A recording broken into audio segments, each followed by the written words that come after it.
تو ده بازی میکردیم 20 تا جوون میشدیم به سن 15 16 17.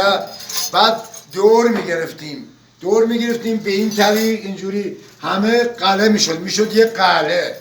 بعد آقایی که تو باشی یکی میچرخید دور این قلعه، بعد وقتی که میچرخید آقایی که تو باشی سوار میشدن. وقتی سوار اونا که دور میچرخیدن سوار اینا میشدن، مثلا میگفتن آقا تنور کی؟ تنور ولی. اینا سواره میرفتن تا در خونه ولی، اونجا مونده بود به رحم ولی.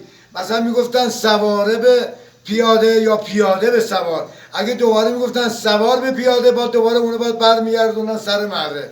اما صاحب خونه میگفت آقا پیاده به سواره. این یکی بود پهلوازی، یکی بود کمربند بازی که بعد برای تو که بگم که آلادات بود، بعد قلقله بود. آره قلقله بود که ما مثلا شاشاکه بهش میگفتن.